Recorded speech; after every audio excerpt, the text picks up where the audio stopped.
All right, so we're live and we're on the air and we're on Google Hangouts. So bit of an experiment on my part. Hopefully this is working brilliantly because today's session is going to be quite exciting. I'm pretty excited about having Marco Morales here. Marco is a branding expert that we met a few months back. And one of the things that struck me about Marco is his creativity and his ability to actually connect people's brand with what they're doing in their business. And so I asked Marco if he could come in and just talk to us a bit about how important branding is. And he came up with the topic, be remarkable. And it sort of resonated with me. So I'd like to welcome Marco to the call today. Welcome, Marco. Hello, how are you? Going well, going well. I know Marco's nearly lost his voice last night, so hopefully he'll be able to get through this whole presentation and we can get some questions going as well. So Marco, tell us a bit about your background. I've been a creative for the last 20 years, always working in the advertising space, plus a lot of branding. And I have done work for very small startup companies as well as for the big brands. I've done some award-winning work in advertising and marketing for things like, for brands like Volvo and Peugeot, Lefebvre, Carlsberg, etc. So it covers all bases, I think. So some pretty big brands. Look, the listeners today, a lot of them are small, medium business owners. And I know one of the things you mentioned, and the reason I was interested in getting you in is you mentioned that branding was always something that big companies could afford, but now is something much more accessible for the small, medium enterprise.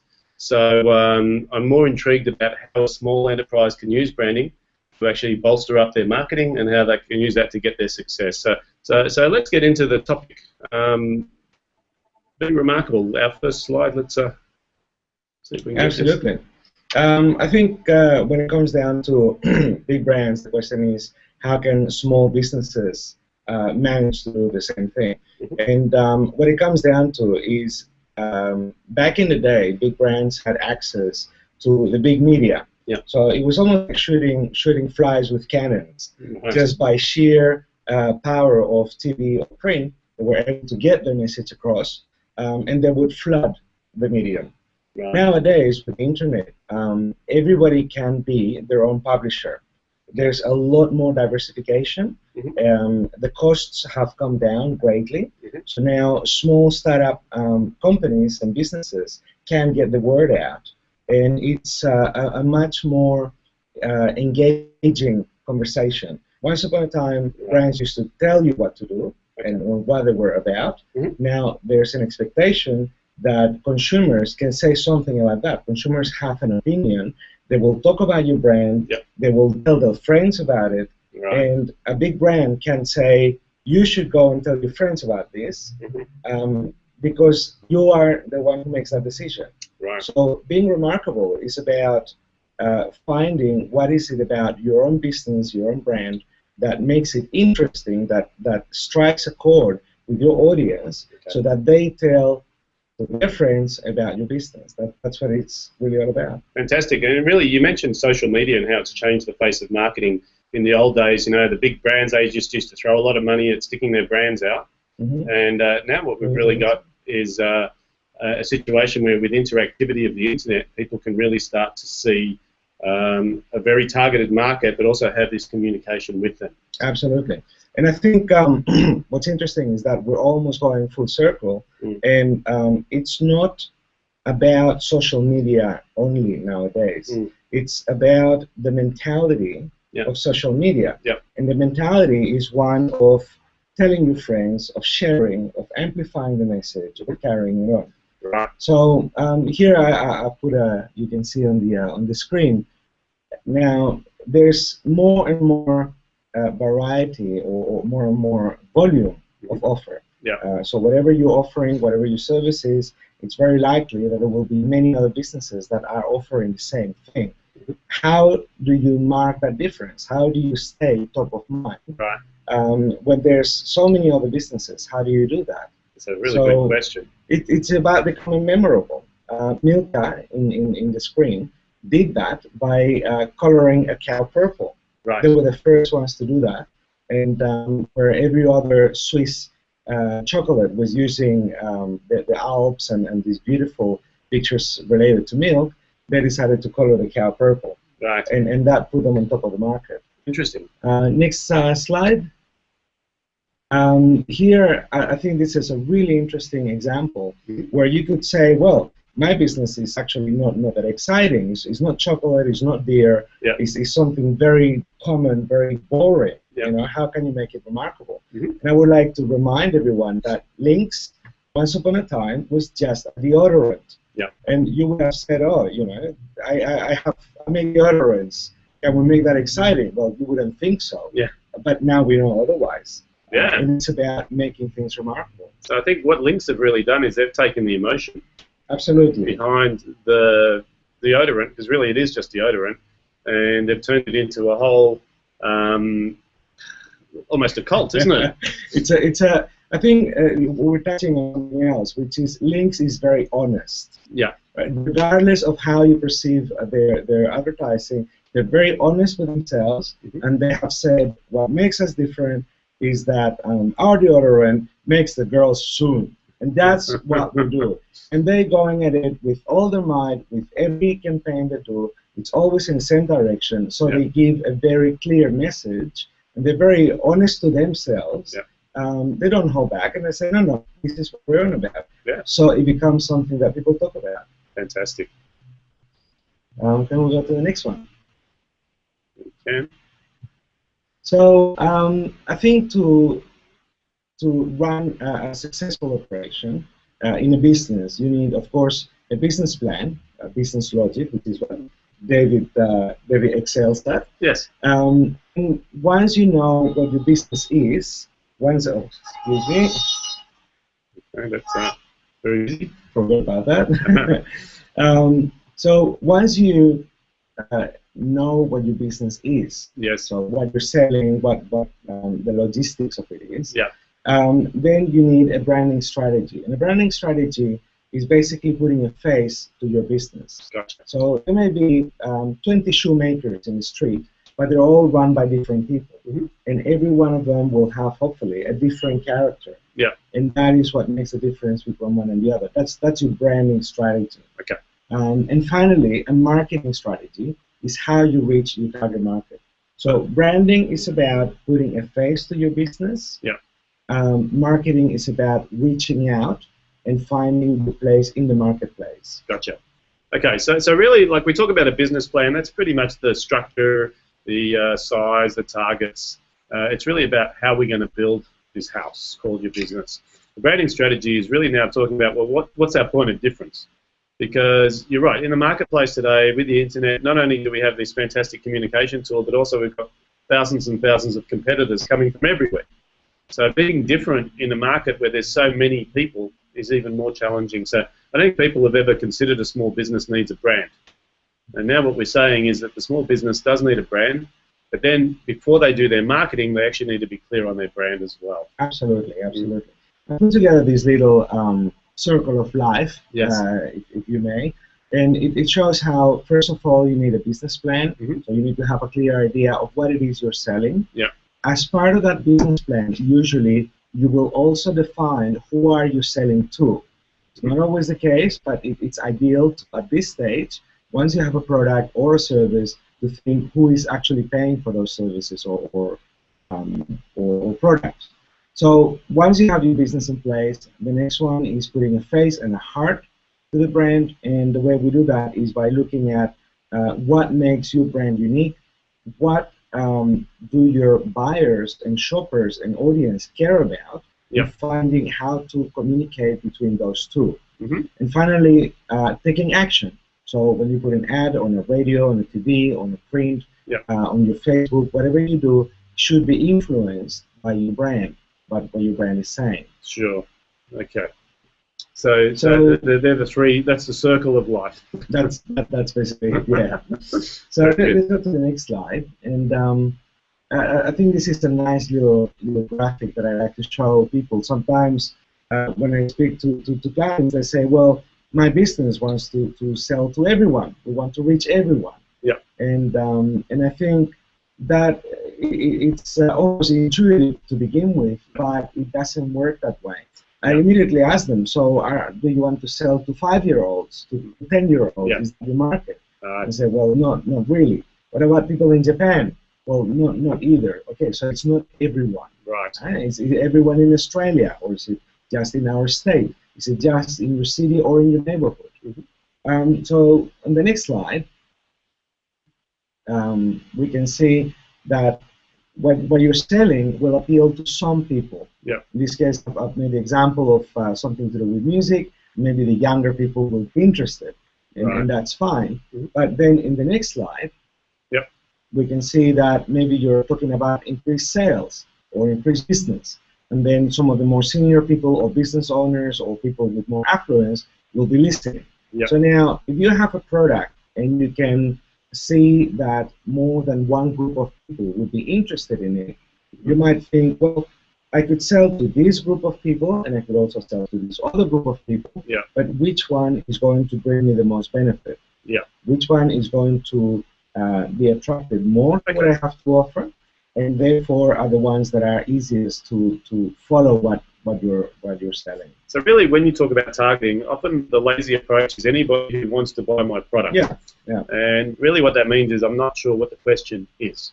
Because what you've just told me is in any market there is people who are better and there are people that are worse. Now, sometimes we call this the A, B, C, D grading of clients. Some people like to think of it as demographics, psychographics, geographics. But without going through this process, our marketing can become very expensive and ineffective. That's right. It's what we're saying about shooting flies with cannons. Right. It takes a lot of money, a lot of effort to reach everyone.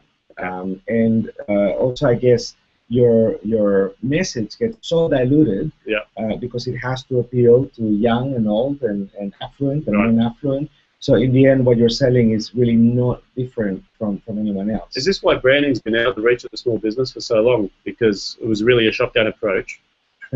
I think so, yes, absolutely. Right. I think the internet has changed all that by creating a communication. Yes. So suddenly consumers' voice. Yeah.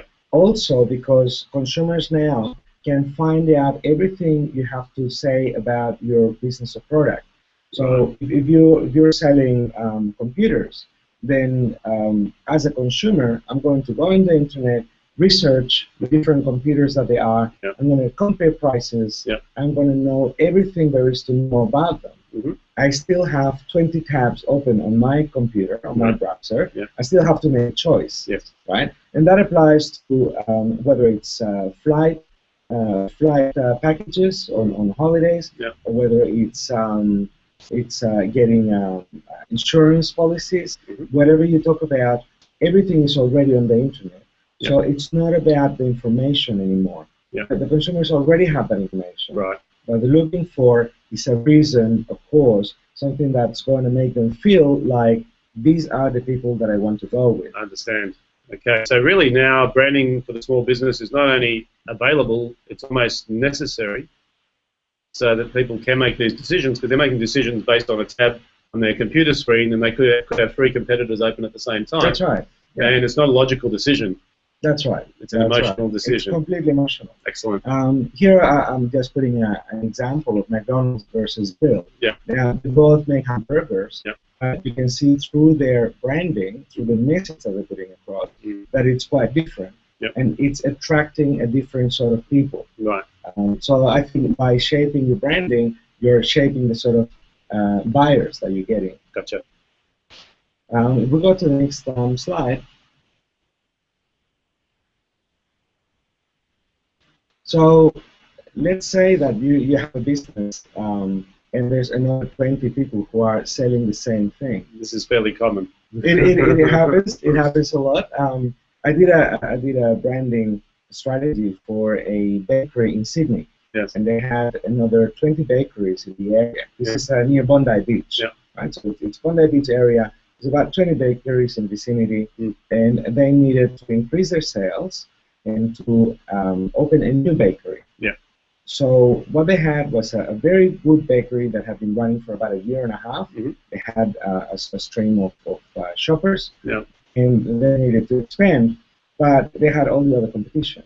So how do they make a difference amongst everyone else? That's a good question. And I think it's a little bit like when you're in high school, or when you're at school, there's always the class clown, there's always a nerd, there's always a popular kid, there's always a different personality to each one of them. Yeah. And if they were all to sell their lemonade, they would all do it with their own flavor, with their own way of approaching it. Okay. The class clown would have a completely different approach to selling his lemonade Yes. than the nerd. Right? The nerd might talk about the facts and figures and the benefit to your health, while the class clown might just put on a show. Right. So this exact same thing happens in real life with small businesses. Right. You have a lot of them. It's a growing force in Australia. Yes. Small businesses. There's going to be more and more. So you need to give people something to look at that they will say, that I like, and I'm going to go with that. So what you're suggesting is we need to put personality into the business, as opposed to just trying to promote on price or on how good our product is, because in the end, people are expecting to pay a reasonable price for a reasonable product or service. That's right. As an example, I was talking about this bakery in Sydney.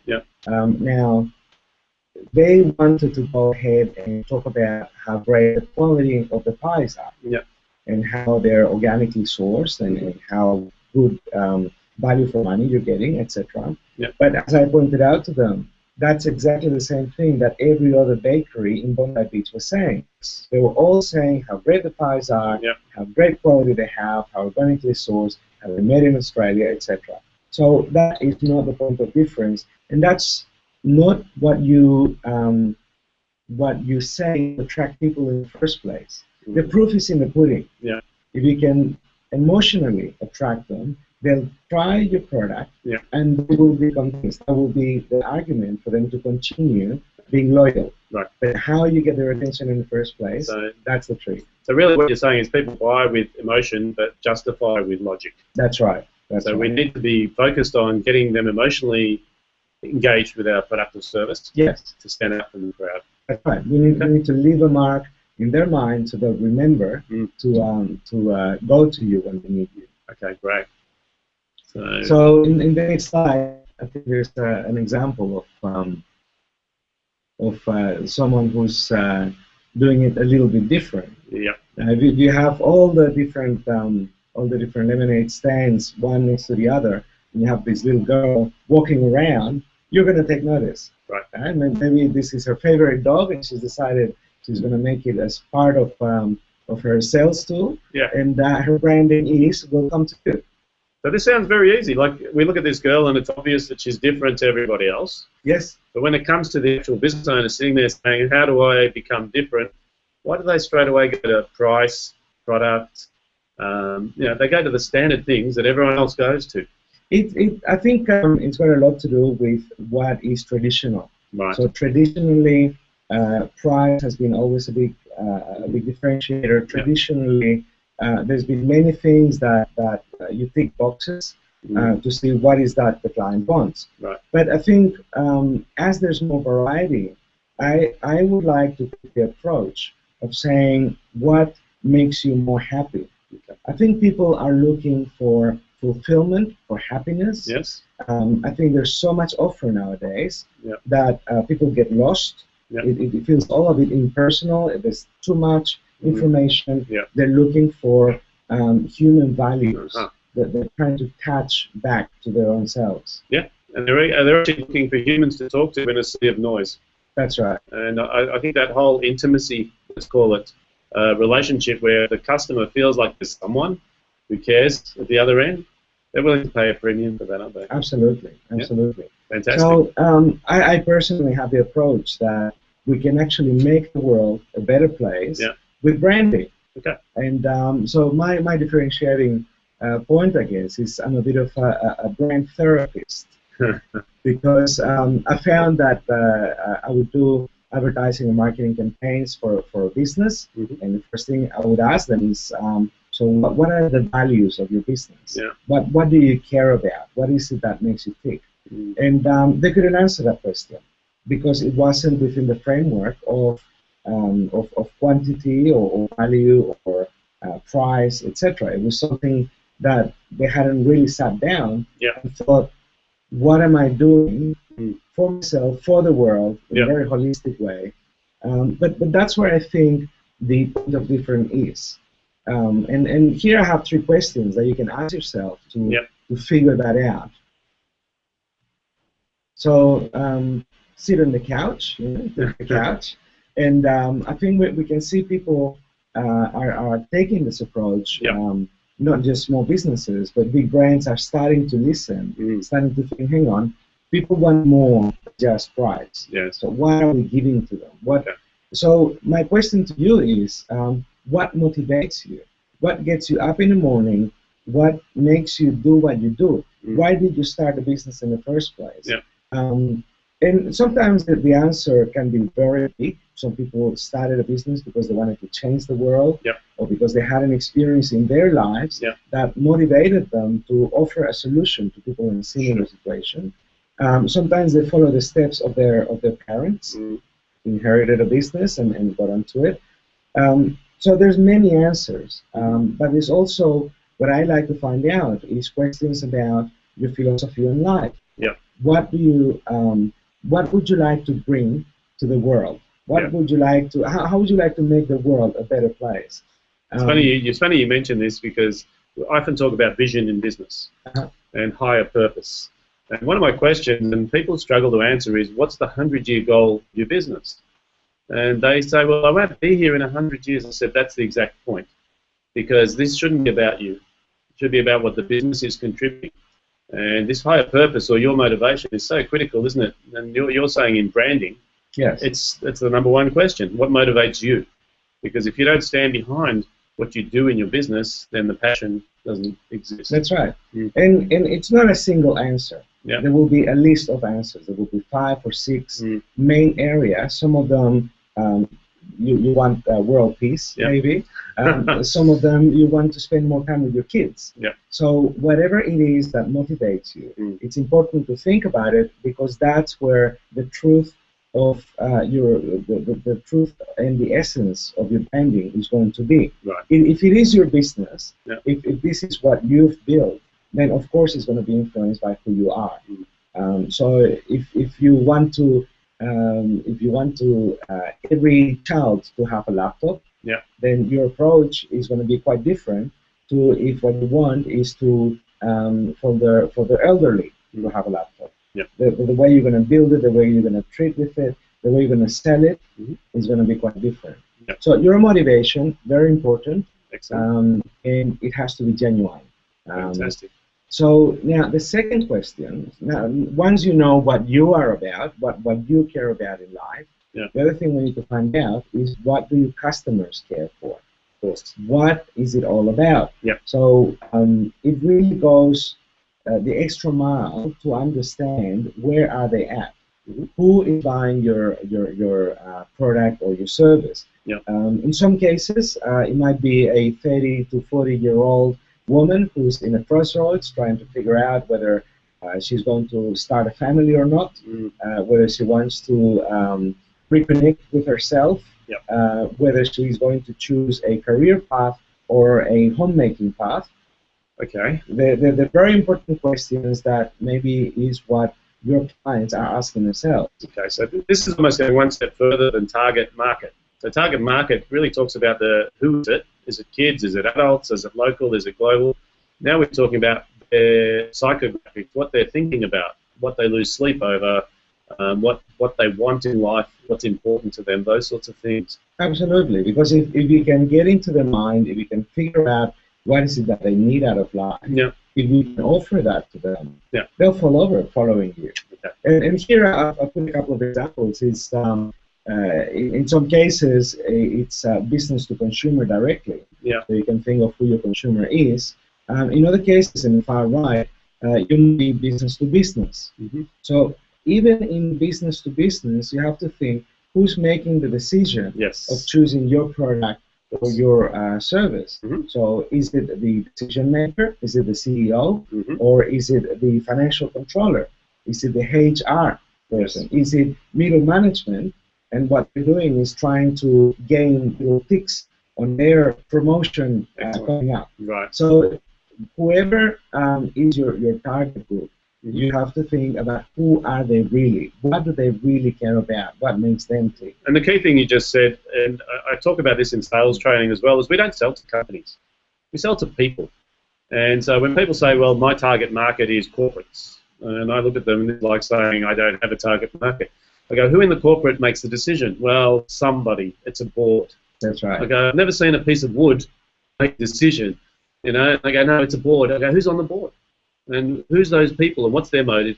Because until we understand buying motives, it's impossible to create a relationship in any way. That's right. Yeah, so it's fantastic that you mentioned this. So I was helping with his branding. I was helping a change management consultant. Okay. And what he does, he sells his services to government. Yep. This is in the UK, yep. but he sells to government. And he very rarely gets to the CEO of the company. Yep. It's always middle management who chooses that.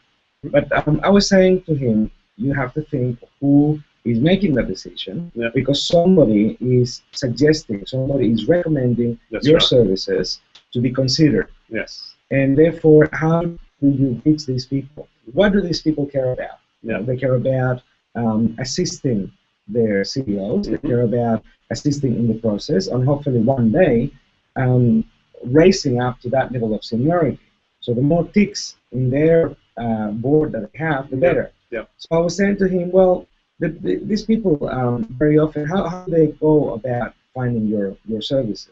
He said, well, they don't usually know. They don't really know how to understand change management. Yep. They just go around, look, and they don't have a clue which one is which. Okay. So I said to him, do they have questions that they ask all the time? He said, yes. In fact, I have a list of all the questions that they tend to ask. You know, how long is it? How long for? What are the deliverables? What is this about? What does it entail? And I said to him, well, there's your answer. If these people need to understand better what is that they're doing, yep. and you give them that knowledge, they will look better towards their boss. Yep. They'll be able to say to the boss, well, you know, these people, you have to look at this, and that criteria, and that's what we do. He will look good, and you have helped him to look good by just giving him frequently asked questions information sheet. Right. So something as simple as that yep. can make a big difference. Fantastic. Okay, so what's number 3 then? So number 3 is connecting the dots. Right. If we know what moves you and yep. what your business in its emotional essence is about, and we can figure out what your target group cares about, then what we have to do is find the connecting points. What is it out of all the things that you care about yep. that you can offer to the people who you're selling to? That way, if you can make that connection, then you're giving them a very powerful reason to choose you and yep. not anyone else. Gotcha. Okay. Sounds so simple, huh? Yeah. So, and that's what makes people remark about your business. Right. They'll go to their friend, they'll say, hey, I didn't know that these people also do a charity for such and such because they care. Yep. Excuse me. Or in the case of the Bondi Beach bakery, yep. their name, the name of their shop was Flaky Tart Bakery. Flaky Tart. And that, I think, struck a chord, even though they wanted to go ahead with meat pies. What it came down to is that their audience, yep. people who live in Bondi Beach, are the customers. Yep. And living in Bondi Beach is an emotional choice. Okay. It's expensive. Yes. But people who live there enjoy the sun, yep. enjoy the carefree ability to go out surfing, and enjoy running in the sand without shoes and so on. So if you appeal to them, yep. I said to them, what you need is to focus on that happiness, focus on that gist of life, on that celebration of life. And they themselves, the owners, yeah. The baker is actually a rockabilly guy. You know, he has this quiff, his 1950 shirt. You know, he likes to drive a a beautiful van around. Okay. Really big. So he's got quite a personality. He's got the personality, and of course she matches that personality as well. She has this white top with the roll-up sleeves and has a little bit of a banter with the shoppers. Yep. So I said to them, that is your point of difference. Yes. You know, what you're selling actually is take a cheeky bite out of life. Gotcha. And that is not about the pies, it's not about the food per se, it's not quality, it's not price. Everybody is like that, but taking a cheeky bite out of life, you're promising people a little bit of fun in their lives. Okay. And that's what they go for. So this is where we've made the emotional connection between who they are and what their customers' emotional dreams are. And when that connects, magic happens. There you go. Sounds so simple. So where to next? So how long do we have? We have as much time as you need.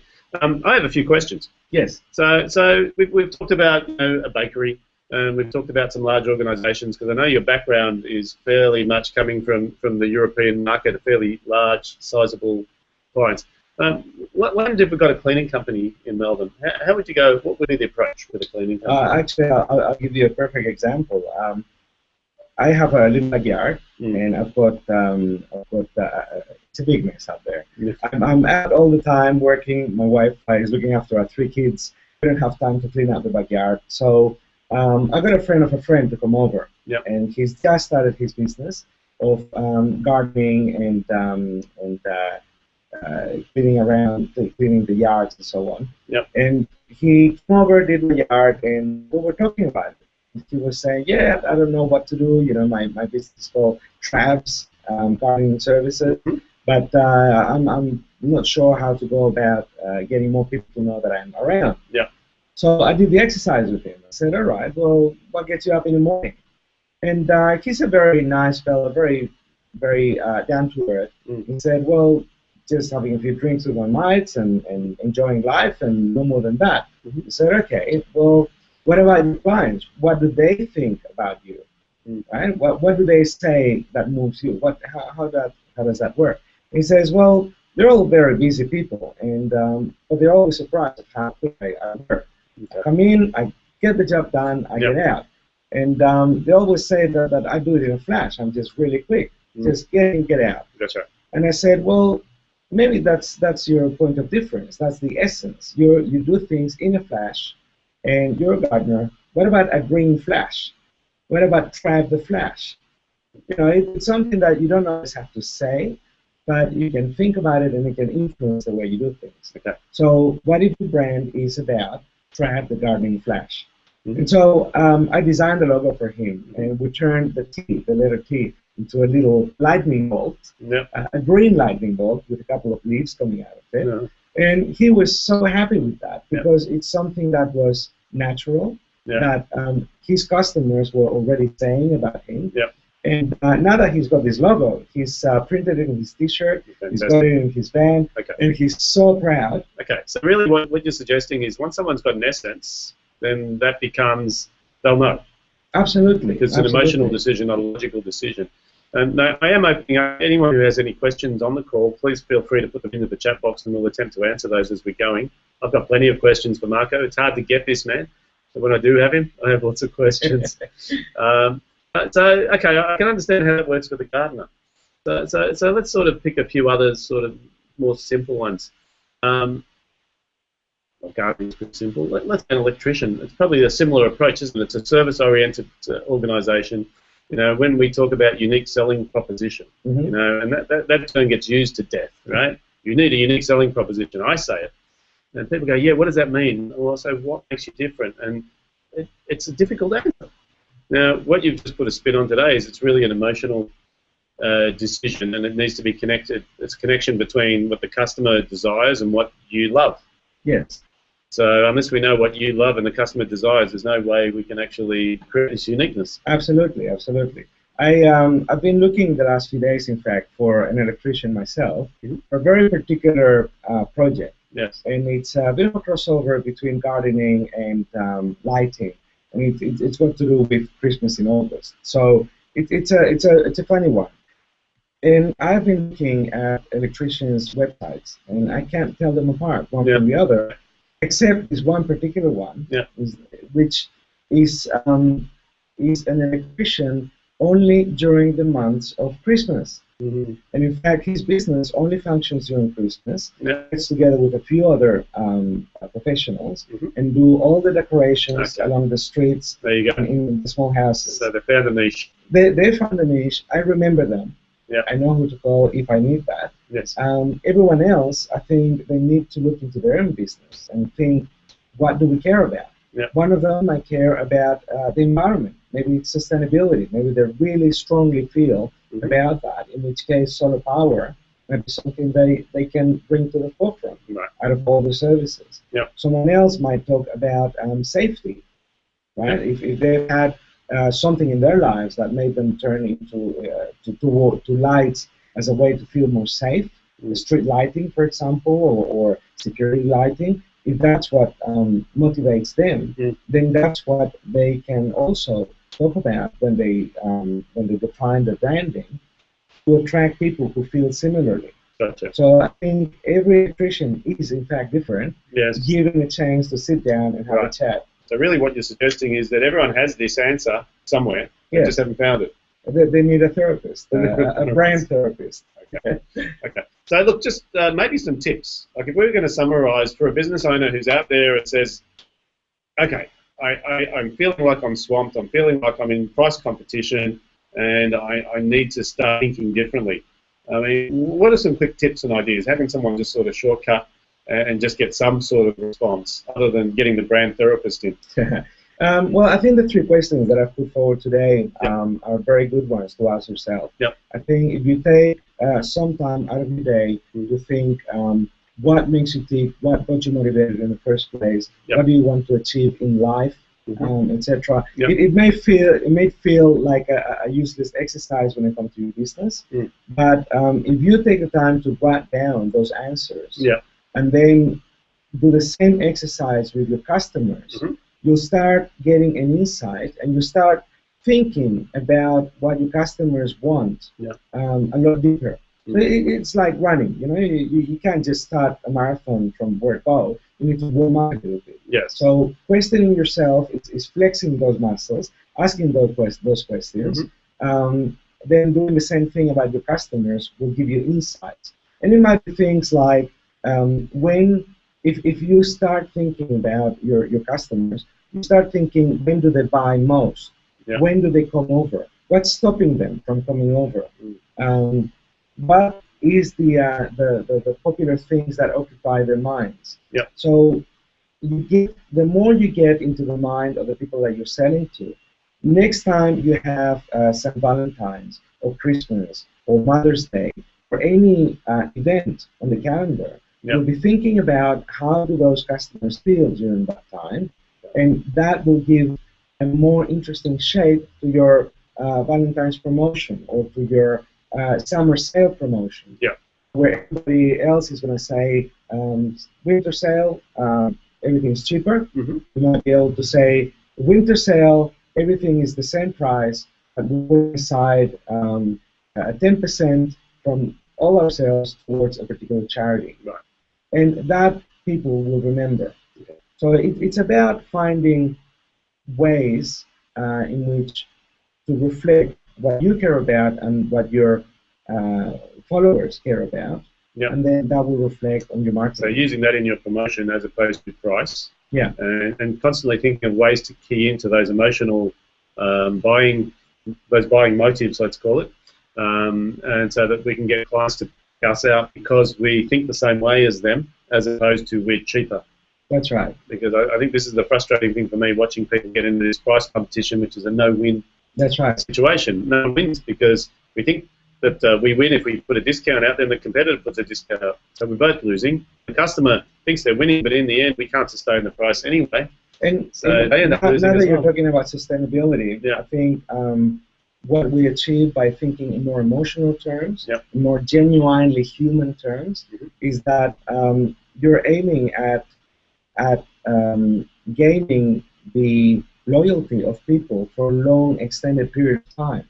If you're selling on price, they will leave you as soon as somebody else sells something cheaper. Yeah. But if you give them what they want out of life, if you truly think about what they need, and it may be very simple. It may be just an extra word of or an extra cookie in the coffee that you serve them when they go for a haircut. Yep. But that will make them come back again and again and tell their friends about it. That's what makes a business remarkable. It makes it different from all the others in a way that that has a sustainable future. Right. So it's really about thinking outside of the square. It's really about asking questions that are emotion-driven, not logic-driven, and coming up with something that's going to be perceived as risky because the competitors aren't doing this, being different and taking a chance. Because when I go out there and I wear a purple suit when everyone else is wearing a black suit, a few people are going to look at me funny. Yes. But they're going to remember me, right? Yes, yeah. You know, it's an interesting story that I heard one time about the plumber. You know, he's out for dinner with his wife at a wedding, and he gets a call on his mobile, and it's an old lady, and he just realises it's just around the corner, and he's got his truck there, so he says to his wife, "Do you mind if I go and help the old lady?" And so he goes and fixes this old lady's broken tap. He comes back to the wedding, doesn't think twice about it. Next morning, he gets a call from another old lady, someone he's never heard from before, and he rocks up to this old lady's house, knocks on the door, opens the door, and she looks very disappointed. And he said, "Why are you so disappointed?" And she said, "Well, I thought you were the plumber that comes around in a dinner suit." So, you know, what happens is he sort of cottoned on and said, "Well, this is interesting because that's not something I would have thought of." Right? It's not about the quality of my plumbing, the reliability of my plumbing. It's got something to do with the perceived expectation. So I don't think it would be hard for him to go to the op shop and buy a $50 dinner suit and never have to market again. And I think that the other thing to point out is that the dinner suit wasn't something out of character. For him, he took the time. He took the time during dinner to go and give something to this lady. Right. So it's already in his DNA to be helpful. So it wouldn't be a hard stretch. It would be very honest and very different. There you go. So, I mean, that's the sort of thinking I think most people will struggle with. Okay, how do I take something, because to me it is out of character, but what you pointed out is true. The fact that he was willing to do it in the first place in a dinner suit means that it's within his character to be willing to help. That's right. Yeah. So if we can encapsulate that sort of idea within a business, we can take off like a rocket. And I think business owners should think about this as an opportunity to free themselves. Right. Because it can seem like when you have a business to run, there's so many things to take into account. It's a very complex exercise. Yes. You're going to have your mind continuously on all these things. There's new technology coming out all the time. How do you keep up with everything? And so this is not one more thing to add to everything. I would think of it the other way around. This is one way to connect better what your purpose in life is, what you want to get out of life, what makes you happy, to connect it better to your business, and by extension, to give that happiness to the people who are following you. So it's almost like saying you don't have to hide behind a suit and put a hard face or hard sell. It's actually, you know what, you can relax a little, you can let some of your personality shine, and sure, there will be people who are not interested in that. Maybe you don't want them. You want us who are interested and who will be attracted to that and keep on coming and keep telling their friends about it. Gotcha. Okay, so look, if we were going to summarize today in a couple of statements, Marco, your words of wisdom have been fantastic. How would you summarize this as a suggestion to the listeners? I think think about what you want out of your business in terms of the emotional longevity of it, and think about what your customers care about, and think long and hard, because the more you know about them, the better you can plan. And that understanding goes beyond branding. It will influence also how you sell things, how you package them. You'll find the more you understand your clients, the better you can service them, and the more will like you. Fantastic. Well, Marco, thanks very much for coming out today. It's been very interesting, very inspirational. I hope the listeners have got a lot out of this. We will be recording this. It'll be up on YouTube for the world to see. The beauty of technology. Can we improve my voice on the post-production? We might be able to do something there, a few tweaks. So thank you again for your time, Marco, and really appreciate your input. Thank you, David. All right, thanks.